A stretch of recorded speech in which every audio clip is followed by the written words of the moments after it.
എല്ലാവർക്കും സൂക്കോ P S സിയുടെ ഒരു പുതിയ വീഡിയോയിലേക്ക് സ്വാഗതം. 29/3/2026 നടന്ന Thiruvithamkoor LDC sub grade officer 2 പരീക്ഷയിലെ ആനുകാലികം, സ്പെഷ്യൽ ടോപ്പിക്സ്, കമ്പ്യൂട്ടർ നോളജ് എന്നിവയിലെ ചോദ്യങ്ങളും ഉത്തരങ്ങളും അനുബന്ധ വിവരങ്ങളുമാണ് ഇന്നത്തെ വീഡിയോയിൽ. Without further ado let's start. ആദ്യം ആനുകാലിക ചോദ്യങ്ങളും ഉത്തരങ്ങളും നോക്കാം. ആദ്യത്തെ ചോദ്യം, SIR എന്നതുകൊണ്ട് ഉദ്ദേശിക്കുന്നത്.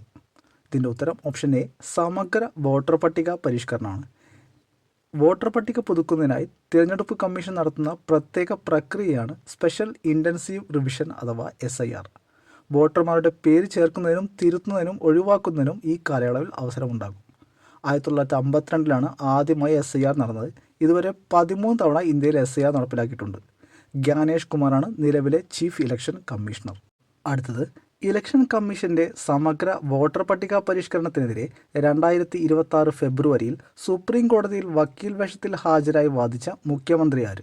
ഇതിൻ്റെ ഉത്തരം ഓപ്ഷൻ ബി, മമതാ ബാനർജിയാണ്. വോട്ടർ പട്ടിക സമഗ്ര പരിഷ്കരണം ചോദ്യം ചെയ്ത് സുപ്രീം കോടതിയിൽ നൽകിയ ഹർജിയിൽ നേരിട്ട് ഹാജരായി വാദങ്ങൾ ഉന്നയിച്ച മുഖ്യമന്ത്രിയാണ് ബംഗാൾ മുഖ്യമന്ത്രി മമതാ ബാനർജി. അടുത്ത ചോദ്യം, ഓം ബിർള ആരാണ്? ഇതിൻ്റെ ഉത്തരം ഓപ്ഷൻ സി ആണ്. 18ാം ലോക്സഭാ സ്പീക്കറാണ് ഓം ബിർള. നിലവിലെ ലോക്സഭാ സ്പീക്കറാണ് ഓം ബിർള. തുടർച്ചയായി 2 തവണയാണ് സ്പീക്കർ പദവി അലങ്കരിക്കുന്നത്. അടുത്ത ചോദ്യം, മഹാത്മാഗാന്ധി ദേശീയ ഗ്രാമീണ തൊഴിലുറപ്പ് പദ്ധതിയുടെ പുതിയ പേര്? ഇതിൻ്റെ ഉത്തരം ഓപ്ഷൻ ബി, BBG റാംജിയാണ്. Viksit Bharat guarantee for Rozgar and Ajeevika mission Gramin എന്നാണ് BBG റാംജിയുടെ പൂർണ്ണരൂപം. മഹാത്മാഗാന്ധി ദേശീയ ഗ്രാമീണ തൊഴിലുറപ്പ് നിയമത്തിന് പകരമായി കേന്ദ്ര സർക്കാർ കൊണ്ടുവന്ന പുതിയ തൊഴിലുറപ്പ് പദ്ധതിയാണ് BBG റാംജി. ബില്ലിനെക്കുറിച്ച് കൂടുതൽ അറിയാൻ വീഡിയോയുടെ ലിങ്ക് ഡിസ്ക്രിപ്ഷനിലുണ്ട്, എല്ലാവരും കാണാൻ ശ്രമിക്കുക. അടുത്ത ചോദ്യം, അമേരിക്കൻ സൈന്യം പുറത്താക്കി അറസ്റ്റ് ചെയ്ത വെനസ്വേലൻ പ്രസിഡന്റ് ആര്? ഇതിൻ്റെ ഉത്തരം ഓപ്ഷൻ സി, നിക്കോളാസ് മഡൂറോയാണ്. US സൈനിക നടപടിയെ തുടർന്ന് വെനസ്വേലയുടെ പ്രസിഡന്റ് നിക്കോളാസ് മഡൂറോയും ഭാര്യ സിലിയ ഫ്ലോറസിനെയും 2026 ജനുവരി 5-നാണ് അമേരിക്കൻ സൈന്യം അറസ്റ്റ് ചെയ്തത്. അറസ്റ്റിന് അമേരിക്കൻ സേനയെ സഹായിച്ച AI കമ്പനിയാണ് ആന്ത്രോപിക്. അടുത്ത ചോദ്യം, ജനറൽ മനോജ് മുകുന്ദ് നരവനെ ആരാണ്? ഇതിൻ്റെ ഉത്തരം ഓപ്ഷൻ എ, ഇന്ത്യയുടെ 28ാമത് കരസേനാ മേധാവി. 2019 മുതൽ 2022 വരെ ഇന്ത്യൻ കരസേനയുടെ 28ാമത് മേധാവിയായി സേവനമനുഷ്ഠിച്ച പ്രമുഖ സൈനിക ഉദ്യോഗസ്ഥനാണ് ജനറൽ മനോജ് മുകുന്ദ് നരവനെ. ഗൽവാൻ താഴ്വരയിലെ ചൈനീസ് സംഘർഷ സമയത്ത് സേനയെ നയിച്ച അദ്ദേഹം 4 സ്റ്റാർസ് ഓഫ് ഡെസ്റ്റിനി എന്ന ആത്മകഥയുടെ പേരിൽ വാർത്തകളിൽ നിറഞ്ഞു നിന്നിരുന്നു. അടുത്തത്, ഏത് കമ്മിറ്റിയുടെ ശുപാർശയുടെ അടിസ്ഥാനത്തിലാണ് റെയിൽവേ ബഡ്ജറ്റും കേന്ദ്ര ബഡ്ജറ്റും 2017 മുതൽ ഒരുമിച്ച് അവതരിപ്പിക്കാൻ ആരംഭിച്ചത്? ഇതിനുത്തരം ഓപ്ഷൻ ബി ആണ്, ബിബേക് ഡെബ്രോയ് കമ്മിറ്റി റിപ്പോർട്ടാണിതിന്. 2016 ബിബേക് ഡെബ്രോയുടെ നേതൃത്വത്തിലുള്ള നിതി ആയോഗ് കമ്മിറ്റിയും കിഷോർ ദേശായിയുമായി ചേർന്ന് ബിബേക് ഡെബ്രോയ് റെയിൽവേ ബജറ്റ് വിതരണം എന്ന വിഷയത്തിൽ അവതരിപ്പിച്ച പ്രബന്ധവും പ്രത്യേക ബജറ്റുകളുടെ രീതി ഒഴിവാക്കാൻ ശുപാർശ ചെയ്തു. ഈ ശുപാർശകളുടെ അടിസ്ഥാനത്തിൽ റെയിൽവേ ബജറ്റ് കേന്ദ്ര ബജറ്റിൽ ലയിപ്പിക്കുകയും 2017 ഫെബ്രുവരിയിൽ അരുൺ ജെയ്റ്റ്ലി ചരിത്ര പ്രസിദ്ധമായ സംയുക്ത ബജറ്റ് അവതരിപ്പിക്കുകയും ചെയ്തു.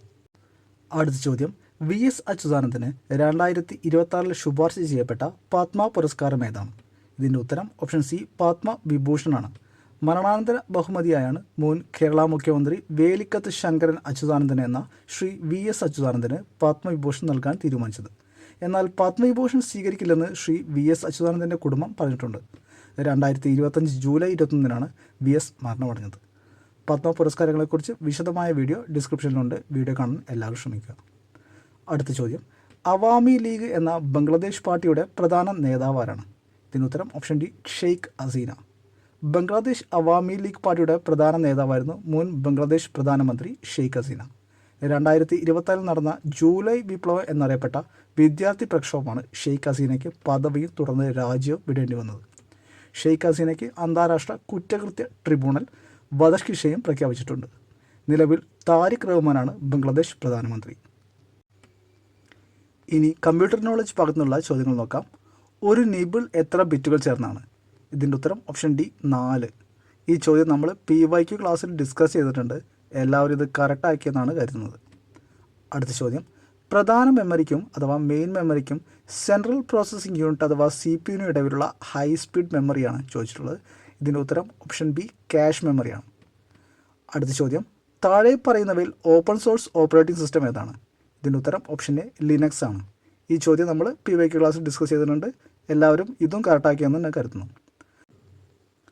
അടുത്ത ചോദ്യം, ഒരു ലോക്കൽ ഏരിയ നെറ്റ്വർക്കിൽ ലാനിൽ ഒന്നിലധികം കമ്പ്യൂട്ടറുകൾ ബന്ധിപ്പിക്കുന്നതിന് ഏറ്റവും അനുയോജ്യമായ ഉപകരണമാണ്? ഇതിൻ്റെ ഉത്തരം ഓപ്ഷൻ സി സ്വിച്ച് ആണ്. അടുത്ത ചോദ്യം, എന്താണ് ഫിഷിംഗ്? ഇതിൻ്റെ ഉത്തരം ഓപ്ഷൻ സി ആണ്. ഉപയോക്താവിനെ കബളിപ്പിച്ച് വിവരങ്ങളും പണവും തട്ടിയെടുക്കുന്ന പ്രവർത്തനമാണ് ഫിഷിംഗ്. നമ്മൾ PYQ ക്ലാസ്സിൽ ഈ ക്വസ്റ്റ്യനും ഡിസ്കസ് ചെയ്തിട്ടുണ്ട്. എല്ലാവരും ഇത് ശരിയാക്കിയതെന്ന് കരുതുന്നു. അടുത്ത ചോദ്യം, ഉപയോഗപ്രദമായ സോഫ്റ്റ്വെയറായി തോന്നുകയും എന്നാൽ കമ്പ്യൂട്ടറിൽ ഇൻസ്റ്റാൾ ചെയ്യുകയോ പ്രവർത്തിപ്പിക്കുകയോ ചെയ്താൽ കമ്പ്യൂട്ടറിലെ ഡാറ്റയെ കേടുപാടുകൾ വരുത്തുന്ന കമ്പ്യൂട്ടർ വൈറസുകളാണ്. ഇതിന് ഉത്തരം ഓപ്ഷൻ ഡി ട്രോജൻ ഹോഴ്സ്. ഈ ചോദ്യം നമ്മൾ PYQ ക്ലാസ്സിൽ ഡിസ്കസ് ചെയ്തിട്ടുണ്ട്. എല്ലാവരും ശരിയാക്കിയെന്ന് വിശ്വസിക്കുന്നു. അടുത്ത ചോദ്യം, യൂണിവാക്കിൻ്റെ പൂർണ്ണരൂപം? ഇതിൻ്റെ ഉത്തരം ഓപ്ഷൻ എ ആണ്. യൂണിവേഴ്സൽ ഓട്ടോമാറ്റിക് കമ്പ്യൂട്ടർ എന്നാണ് ഇതിൻ്റെ പൂർണ്ണരൂപം. അമേരിക്കയിൽ നിർമ്മിച്ച ആദ്യ കൊമേഴ്സ്യൽ കമ്പ്യൂട്ടറാണ് യൂണിവാക്ക്. ഈനിയാക് പിന്നിൽ പ്രവർത്തിച്ച ജോൺ വില്യം മൗച്ച്ലിയും John Adam Presper Eckert junior തന്നെയാണ് യൂണിവാക്കിൻ്റെയും ശില്പികൾ. അടുത്ത ചോദ്യം, കമ്പ്യൂട്ടറുകളിൽ സോളിഡ് സ്റ്റേറ്റ് ഡിവൈസസ് SSDൻ്റെ ഉപയോഗം എന്താണ് ചോദ്യം? ഇതിൻ്റെ ഉത്തരം ഓപ്ഷൻ ബി ഓപ്പറേറ്റിംഗ് സിസ്റ്റവും സോഫ്റ്റ്വെയർ ആപ്ലിക്കേഷനും സംഭരിക്കുന്നതിന്. കമ്പ്യൂട്ടറുകളിൽ ഉപയോഗിക്കുന്ന ഒരു സ്റ്റോറേജ് ഉപകരണമാണ് സോളിഡ് സ്റ്റേറ്റ് ഡ്രൈവ് അഥവാ SSD. പുതിയ തരം കമ്പ്യൂട്ടറുകൾ ഉപയോഗിക്കുന്ന ഒരു സ്ഥിര മെമ്മറിയാണിത്. അടുത്ത ചോദ്യം, ഇൻ്റർനെറ്റുമായി ബന്ധിപ്പിച്ചിട്ടുള്ള ഉപകരണങ്ങൾക്ക് ഇൻ്റർനെറ്റ് പ്രോട്ടോകോൾ അഡ്രസ്സ് അഥവാ IP അഡ്രസ്സ് നൽകുന്നത് എന്തിന്? ഇതിൻ്റെ ഉത്തരം ഓപ്ഷൻ സി കമ്പ്യൂട്ടർ നെറ്റ്വർക്കിലെ ഉപകരണങ്ങൾ കൃത്യമായി തിരിച്ചറിയുന്നതിന്.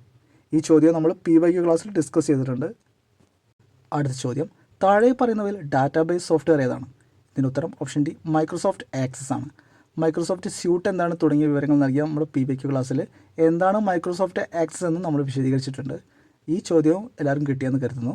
കമ്പ്യൂട്ടർ നോളജ് ഭാഗത്ത് 6 ചോദ്യങ്ങൾ PYQ അനുബന്ധ വിവരങ്ങളും ക്ലാസ്സുകളും നമ്മൾ ഡിസ്കസ് ചെയ്തതാണ്.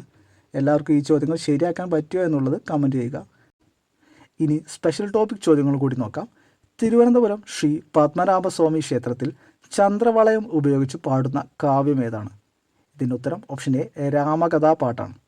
രാമകഥാപാട്ട് അവതരിപ്പിക്കുമ്പോൾ താളമിടാൻ ഉപയോഗിക്കുന്നതാണ് ചന്ദ്രവളയം.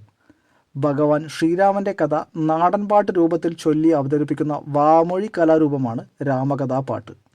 ശ്രീ പത്മനാഭസ്വാമി ക്ഷേത്രത്തിൽ ഈ പാട്ട് പാടിയിരുന്നതായി ചരിത്രം പറയുന്നുണ്ട്. ചന്ദ്രവളയം എന്ന സംഗീത ഉപകരണം കേരളത്തിൽ പ്രദർശിപ്പിച്ചിട്ടുള്ളത് തിരുവനന്തപുരത്തെ നെടുമങ്ങാടുള്ള കോയിക്കൽ കൊട്ടാരത്തിലാണ്. അടുത്ത ചോദ്യം, ദക്ഷിണ കാശി എന്നറിയപ്പെടുന്ന കേരളത്തിലെ ഒരു സുപ്രധാന ക്ഷേത്രം ഏതാണ്? ഇതിൻ്റെ ഉത്തരം ഓപ്ഷൻ എ കൊട്ടിയൂർ ക്ഷേത്രമാണ്. ഈ ചോദ്യം നമ്മൾ PYQ ക്ലാസ്സിൽ ഡിസ്കസ് ചെയ്തിട്ടുണ്ട്. അടുത്ത ചോദ്യം, വർഷത്തിലൊരിക്കൽ ചിത്രപൗർണമി ദിനത്തിൽ മാത്രം നട തുറക്കുന്ന കേരളത്തിലെ കണ്ണകി ക്ഷേത്രം ഏതാണ്? ഇതിൻ്റെ ഉത്തരം ഓപ്ഷൻ ഡി മംഗളാദേവി ക്ഷേത്രമാണ്. ഈ ചോദ്യം നമ്മൾ ഡിസ്കസ് ചെയ്തിട്ടുണ്ട്. പ്ലേലിസ്റ്റിൽ എല്ലാ വീഡിയോകളും അവൈലബിൾ ആണ്, കാണാൻ ശ്രമിക്കുക. അടുത്തത്, കണ്ണൂർ കാസർഗോഡ് ജില്ലകളിൽ ഭഗവതിക്കാവുകൾ മീനമാസത്തിലെ കാർത്തിക മുതൽ പൂരം വരെ 9 ദിവസങ്ങളായി നടത്തിവരുന്ന അനുഷ്ഠാന കലാവിശേഷം ഏത്? ഇതിൻ്റെ ഉത്തരം ഓപ്ഷൻ ബി പൂരക്കളിയാണ്. ഈ ചോദ്യം നമ്മൾ ഡിസ്കസ് ചെയ്തിട്ടുണ്ട്. അടുത്തേക്ക് നോക്കാം. കേരളത്തിലെ ഏറ്റവും വലിയ ചുവർ ചിത്രം കായംകുളം കൃഷ്ണപുരം കൊട്ടാരത്തിലുള്ളതാണ്. ഈ ചിത്രം ഏത് കഥയെ ആസ്പദമാക്കിയുള്ളതാണ്? ഇതിൻ്റെ ഉത്തരം ഓപ്ഷൻ സി ഗജേന്ദ്രമോക്ഷമാണ്. ഗജേന്ദ്രമോക്ഷത്തെക്കുറിച്ച് PYQ ക്ലാസ്സിന് അനുബന്ധ വിവരങ്ങൾ നമ്മൾ ഡിസ്കസ് ചെയ്തതാണ്. അടുത്ത് നോക്കാം. യുനെസ്കോ പൈതൃക പട്ടികയിൽ അംഗീകരിക്കപ്പെട്ട കേരളത്തിലെ ക്ഷേത്രകല ഏതാണ്? ഇതിന് ഉത്തരം ഓപ്ഷൻ എ കൂടിയാട്ടമാണ്. ഈ ചോദ്യം നമ്മൾ മുൻ ക്ലാസ്സുകളിൽ ഡിസ്കസ് ചെയ്തിട്ടുണ്ട്. അടുത്ത ചോദ്യം, താഴെ പറയുന്നവയിൽ അദ്വൈത വേദാന്തത്തിൻ്റെ പ്രബോധകൻ ആരാണ്? ഇതിന് ഉത്തരം ഓപ്ഷൻ സി ശങ്കരാചാര്യരാണ്. നമ്മൾ നോക്കിയ വേറൊരു ചോദ്യം കൂടിയാണിത്. എല്ലാവരും ഇത് ശരിയാക്കിയെന്ന് ഞാൻ കരുതുന്നു. അടുത്ത ചോദ്യം, കഥകളിയുടെ പുനരുജ്ജീവനത്തിൽ പ്രധാന പങ്കുവഹിച്ച കവിയാര്? ഇതിൻ്റെ ഉത്തരം ഓപ്ഷൻ ബി വള്ളത്തോൾ നാരായണ മേനോൻ. ഈ ചോദ്യത്തെക്കുറിച്ച് നമ്മൾ PYQ അനുബന്ധ വിവരങ്ങൾ ക്ലാസ്സുകൾ നോക്കിയിട്ടുണ്ട്. എല്ലാവരും ശരിയാക്കിയതെന്ന് കരുതുന്നു. അടുത്തത്, കേനോപനിഷത്ത് പ്രധാനമായും ഏത് വിഷയത്തെ പ്രതിപാദിക്കുന്നു? ഇതിന് ഉത്തരം ഓപ്ഷൻ സി ബ്രഹ്മജ്ഞാനമാണ്. സാമവേദത്തിൻ്റെ തളവാകാര ബ്രഹ്മണത്തിലെ ഒരു ചെറുഭാഗമാണ് കേനോപനിഷത്ത്. അടുത്തത്, തിരുവനന്തപുരം ജില്ലയിലെ തിരുവല്ലം എന്ന സ്ഥലത്ത് സ്ഥിതി ചെയ്യുന്ന പ്രസിദ്ധമായ ക്ഷേത്രത്തിലെ പ്രതിഷ്ഠ ഏതാണ്? ഇതിന് ഉത്തരം ഓപ്ഷൻ എ പരശുരാമൻ. ഈ ചോദ്യം മുൻ PYQ ക്ലാസ്സിൽ നമ്മൾ പഠിപ്പിച്ചിട്ടുണ്ട്. ഈ ചോദ്യം ശരിയാക്കിയെന്ന് വിശ്വസിക്കുന്നു. സ്പെഷ്യൽ ടോപ്പിക്കിലെ 8 ചോദ്യങ്ങൾ നമ്മൾ പഠിപ്പിച്ച PYQയും അനുബന്ധ വിവരങ്ങൾ ക്ലാസ്സുകളിൽ ഡിസ്കസ് ചെയ്താണ്. എല്ലാവർക്കും ഈ ചോദ്യങ്ങൾ ശരിയാക്കാൻ പറ്റിയോ എന്നുള്ളത് കമൻറ്റ് ചെയ്യുക. ഫൈനൽ ആൻസർ കീ സൈറ്റിലും നമ്മുടെ ടെലഗ്രാം ഗ്രൂപ്പിലും ഉണ്ട്. എല്ലാവരും ഫൈനൽ മാർക്ക് കമൻറ്റ് ചെയ്യുക. 29/3/2026 നടന്ന Thiruvithamkoor LDC sub grade officer 2 പരീക്ഷയിലെ ആനുകാലികം, സ്പെഷ്യൽ ടോപ്പിക്സ്, കമ്പ്യൂട്ടർ നോളജ് എന്നിവയിലെ ചോദ്യങ്ങളും ഉത്തരങ്ങളും അനുബന്ധ വിവരങ്ങളുമാണ് ഇന്ന് നമ്മൾ ഡിസ്കസ് ചെയ്തത്. വീഡിയോ ഇഷ്ടപ്പെട്ടാൽ ലൈക്ക് ചെയ്യാനും ഷെയർ ചെയ്യാനും മറക്കരുത്. എല്ലാവർക്കും സൂക്കോ PSCയുടെ നന്ദി, നമസ്കാരം.